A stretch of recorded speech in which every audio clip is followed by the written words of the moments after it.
Hello बच्चों, जय sir academy में आपका स्वागत है। जैसा कि आप जान रहे हैं, नहीं जानते हैं तब भी हम आपको बता रहे हैं कि आज से हमारी ऑनलाइन क्लास शुरू हो रही है कक्षा 10 वाले के लिए एक स्पेशल बैच के साथ, जो कि प्रतिदिन चलने वाली है।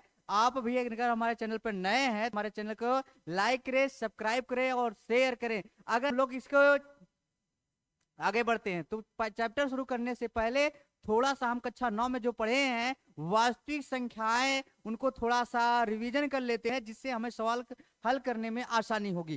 क्या होता है, जैसे कि आप अगर देखा जाए,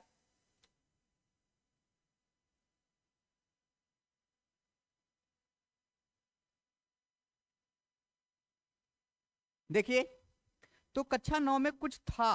क्या था उसमें? प्राकृतिक संख्या थी, पूर्ण संख्या थी, पूर्णांक संख्या थी, परमेय संख्या थी, अप्रमेय संख्या थी और वास्तविक संख्याएं थी। तो उसी को क्या करेंगे हम यहाँ पर अभी चर्चा करते हैं। तुम्हारा जो चैप्टर का नाम शुरू हो रहा है वो वास्तविक संख्याओं से शुरू हो रहा है। तो इसमें क्या लिखते हैं? तो वास्तविक संख्या किसे कहते हैं, तो इसे जानते हैं। वास्तविक संख्या जो होती है परमेय अप्रमेय संख्याओं से मिलकर बनती है। परमेय अप्रमेय संख्याओं से मिलकर बनती है। तो ये परमेय संख्याएं क्या है? परमेय संख्याएं उन्हें कहते हैं जो पी अपान क्यू के रूप में लिखी जाती हैं, अर्थात Q does not equal zero.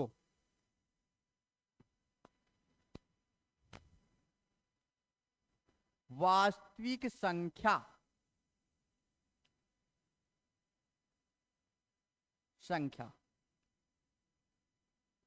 तो आप पेन और कॉपी लेके बैठ जाइए और हमारे साथ रिवीजन करना शुरू करिए। अगर पहली बार आप पढ़ रहे हो तो पेन और कॉपी लेकर के बैठ जाइए और सवाल हल करना शुरू करिए। तो वास्तविक संख्या क्या होती है? वह संख्या वह संख्या जो परमेय तथा अप्रमेय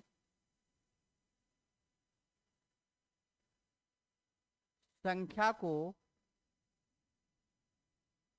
मिलाकर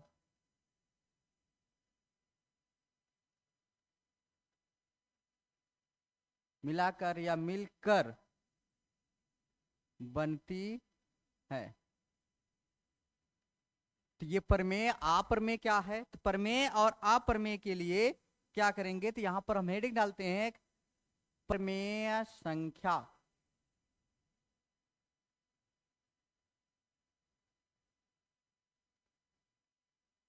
प्रमेय संख्या क्या है?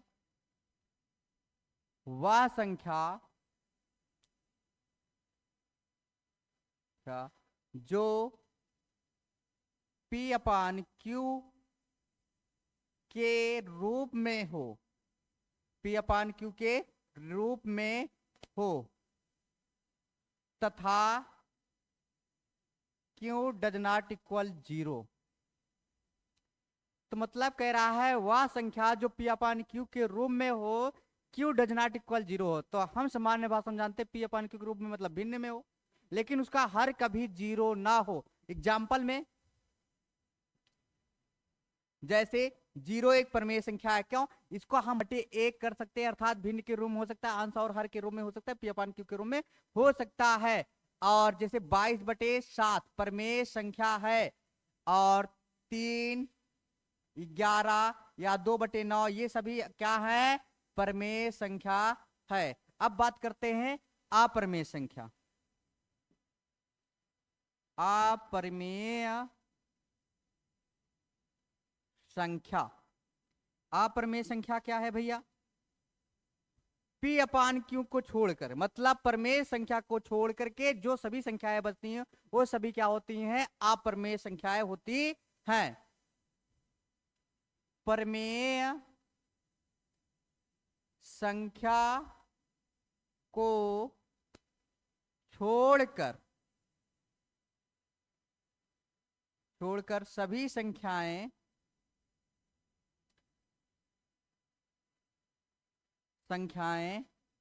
अपरमेय संख्या है।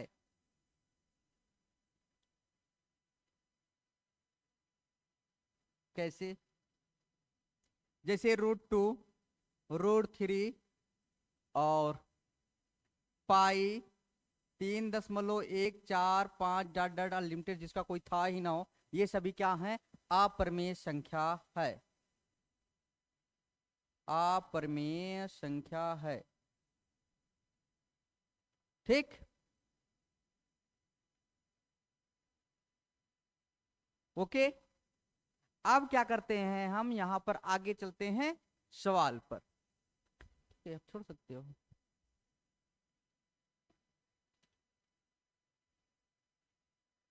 देखिए, अंकगणित की आधारभूत प्रमेय वास्तविक संख्याएं संख्याएं 4 की पावर n पर विचार कीजिए, जहां n एक प्राकृतिक संख्या है, और जांच कीजिए क्या n कोई एक ऐसा मान है जिसके लिए 4 की पावर n अंक शून्य पर समाप्त होगा, n अंक शून्य पर समाप्त होगा। तो अगर देखा जाए यहां पर क्या है, 4 की पावर n है, n क्या है? एक प्राकृतिक संख्या है, अर्थात 1 2 3 4 इस प्रकार से। अगर इसको हम देखा जाए, 4 की पावर 1 बराबर कितना? 4। 4 की पावर 2 बराबर कितना? 16। और 4 की पावर 3 बराबर 64। इस प्रकार देख रहे हैं जो हमारे लास्ट में संख्याएं आ रही हैं वो 4 और 6 आ रही हैं, इसी प्रकार आती रहेंगे, शून्य नहीं आ रहा है कभी नहीं। हाँ, अब अगर देखा जाए इसको और तोड़ देते हैं, 4 की पावर n। अब 4 की पावर n को हम लिख सकते हैं 2 गुणे 2 पूरे की पावर n, और इसको और तोड़ेंगे 2 की पावर 2 पूरे की पावर n, तो ये हो सकता है 2 की पावर 2n, 2 की पावर 2n। इसको 2 की पावर 2n को अगर देखा जाए तो ये 10 तभी बनेगा जब इसका गुणे के रूप में क्या हो? 5 हो। क्या हो? गुणे के रूप में 5 हो। कैसे? जैसे मान चलिए अगर 2 को हमें 10 बनाना है तो उसमें 5 से गुणा होना चाहिए, तभी तो 10 बनेगा, तभी तो उसके अंक में क्या होगा? शून्य होगा।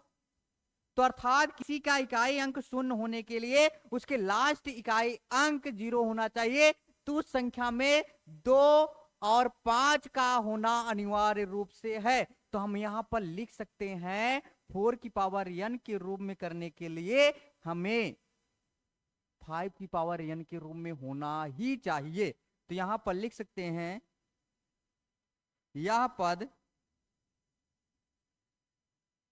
पद 2 की पावर 2n रूप के रूप में है, परंतु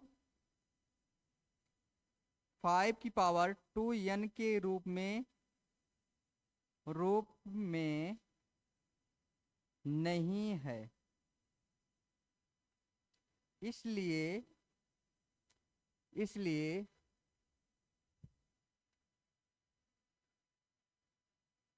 इसलिए 4 की पावर n शून्य अंक पर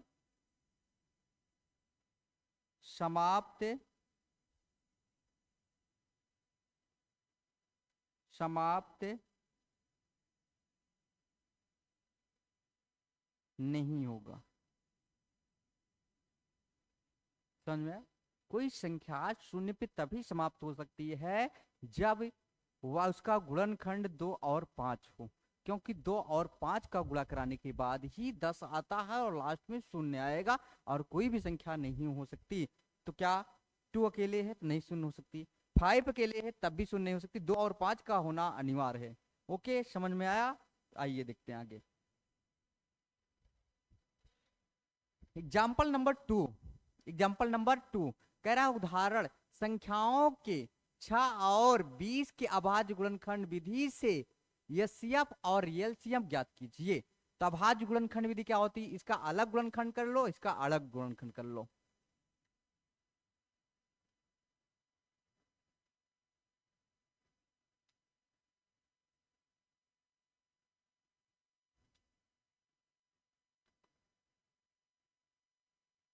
दो से काटेंगे 2 तिहाई 6, 3 से काटेंगे 1 आएगा।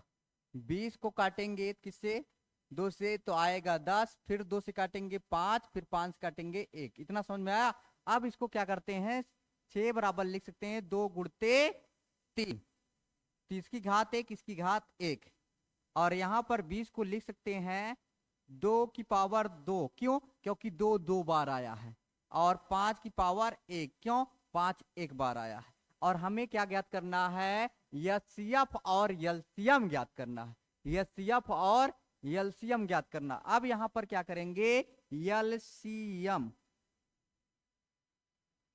एलसीएम एलसीएम अगर ध्यान से देखा जाए तो पहला नंबर, इसमें क्या करना है? दोनों में गुणनखंड को देखना है और जिसकी घात हाईएस्ट हो, मतलब ज्यादा हो, वही हमारा क्या होगा? एलसीएम होगा। 2 में देखेंगे, 2 वाले पहले देखते हैं तो हाई सब ज्यादा घात किसकी है? इस वाले 2 की, 2 की पावर 2 वाला, फिर 3, फिर 5 की पावर 1। ये हमारा 2 दूनी 4 और पंक्तियां 15 और 15 चौको 60। एलसीएम जो आ गया हमारा 60। तो एलसीएम में सबसे बड़ी घात को देखना है और एचसीएफ इसका जस्ट अपोजिट, एचसीएफ इसका जस्ट अपोजिट करना है। एचसीएफ क्या? इसमें सबसे छोटी घात देखनी है। तो 2 की पावर 2 ये है, 2 की पावर 1 ये है, तो मतलब 2 की पावर 1 वाले को लेना है। और कौन लेना है भैया? देख रहे हो दोनों में तो ये दो दोनों मिल रहा है, लेकिन बाकी अन्य संख्याएं दोनों संख्याओं में नहीं मिल रही, ना तो 6 वाले में ना तो 20 वाले में। इसलिए जो दोनों में मिले, जो संख्या दोनों में मिले वही हमारा एचसीएफ होगा। जो दोनों में मिले वही हमारा क्या होगा? एचसीएफ। एलसीएम में क्या होता है? जो मिले वो भी, जो ना मिले वो भी लेना है, बड़ी घात को चॉइस करना है। लेकिन इसमें एचसीएफ में छोटी घात को चॉइस करना है, इसलिए हमारा 2 की पावर 1 छोटी घात वाली है, तो हमारा जो एचसीएफ होगा 2 होगा। ओके, यहां पर भी सेम टू सेम वही प्रक्रिया करनी है। क्या करना है?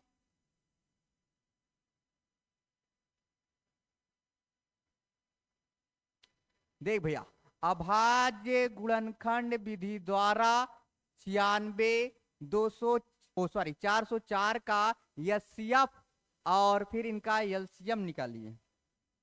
चलो, 96 और 404, 96 और 404, 2 से काटेंगे, 2 चौक 8, 2 8 16, फिर 2 से काटेंगे, 2 दूनी 4, 2 चौक 8, फिर 2 से काटेंगे, 2 एक नाम 2, 2 दूनी 4, फिर 2 से काटेंगे 6, फिर 2 से काटेंगे 3, फिर 3 से काटेंगे 1। इसका करते हैं फिर 2 दूनी 4 0, 2 दूनी 4, फिर 2 से काटेंगे, कितना आएगा? 1 0 1। और ये शायद कटेगा आपका 1 से, ओ सॉरी 101 से। ओके, ये आपका आगे जब चलेंगे हल करेंगे तो 96 बराबर 1 2 3 4 5, 2 की पावर 5 गुणते 3 की पावर 1। इसको हल करेंगे तो 404 का लिखते हैं हम 2 की पावर 2 और गुणते 101। तो यहां पर लिखेंगे या पहले एफ। तो अब इन दोनों में देखना है सबसे छोटी घात किसकी है और जो दोनों में उपस्थित हो। सबसे छोटी घात 2 की पावर 2 है, इसलिए हमारा हो जाएगा 2 की पावर 2, 2 दूनी 4। अब एचसीएफ निकालना है, ओ सॉरी एलसीएम निकालना है, एलसीएम निकालना है। तो यहां पर क्या करना है? बड़ी घात देखनी है।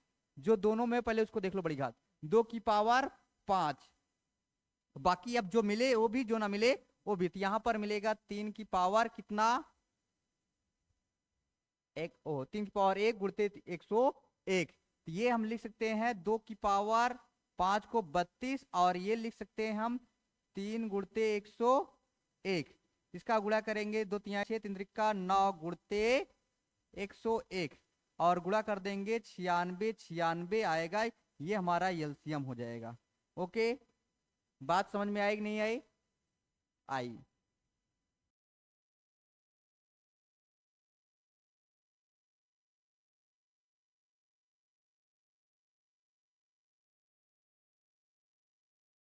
एग्जाम्पल नंबर 4 क्या कह रहा है भैया?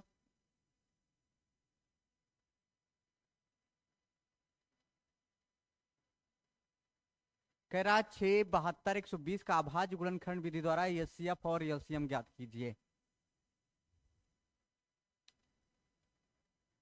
6 का गुणनखंड कर लेते हैं, 2 से काटेंगे 3 आएगा, 3 से काटेंगे 1 आएगा। ओके, 72 का गुणनखंड करते हैं, 2 से काटेंगे 36 आएगा, 2 से काटेंगे 18 आएगा, 2 से काटेंगे 9 आएगा, 3 से काटेंगे 3 आएगा, 3 से काटेंगे 1 आएगा। कोई कंफ्यूजन? फिर आगे अगर बात किया जाए 120 का अगर हम गुणनखंड कर लेंगे तो क्या आएगा, 2 से काटेंगे 60 आएगा, 2 से काटेंगे 30 आएगा, फिर 2 से काटेंगे 15 आएगा, फिर 3 से काटेंगे 5 आएगा, फिर 5 से काटेंगे 1 आएगा। इस बात को समझे? अब क्या करेंगे, 6 को हम लिख सकते हैं 2 गुणते 3, इसकी पावर 1, इसकी पावर 1। 72 को हम लिख सकते हैं 2 कितनी बार आया है, 3 बार, 2 की पावर 3 और 3 की पावर 2। इसको हम लिख सकते हैं 120 को लिख सकते हैं 2 की पावर 3 गुणते 3 पावर 1 गुणते 5 की पावर 1। अब हम क्या करते हैं, एचसीएफ ज्ञात कर लेते हैं। एचसीएफ ज्ञात करने के लिए क्या करते हैं, हाईएस्ट कॉमन देखते हैं। तो यहाँ पर क्या है, 2 का अगर मिलान किया जाए तो हमारा 2 की पावर सबसे छोटी क्या घात 1 है, 2 की पावर 1, और कुछ है नहीं बाकी कुछ, हाँ 3 की पावर 1 मिल रहा है तो ये 3 की पावर 1 हो जाएगा, बाकी 3 दूनी 6 हो जाएगा। हमारा एचसीएफ इतना आ गया। अब एलसीएम की बात किया जाए तो एलसीएम, इसमें क्या करना है, बड़ी घात को देखना है। बड़ी घात में तीनों पहले देखो 2 जो मिल रहा है तो 2 की पावर 3 सबसे बड़ी घात है, फिर उसके बाद 3 को देखा जाए 3 की पावर 2 बड़ी घात है, फिर 5 देखा जाए। इसको हल करेंगे तो कितना आएगा, 8 आएगा, ये 9 आएगा और ये 5 आएगा। ये आएगा 72 गुणते 5। अब 5 दूनी 10, 5 सते 35, 1 36, मतलब 360 एलसीएम होगा। ओके, समझ में आ रहा है? अब ये हमारा प्रश्नावली शुरू करने से पहले इसको हम मिलते हैं कल नए एपिसोड के साथ, नए प्रश्नावली के साथ। तब तक आप हमारे चैनल पे बने रहें और हमारे चैनल पे पड़े हुए वीडियो को जो आपके सिलेबस से मैच कर रहे हैं उसको देखते रहे, वॉच करते रहें। और फिर मिलते हैं नेक्स्ट एपिसोड में एक नए अध्याय के साथ 1.1 के साथ। आप हमारे चैनल पे नए हैं तो हमारे चैनल को लाइक करें, सब्सक्राइब करें और शेयर करें।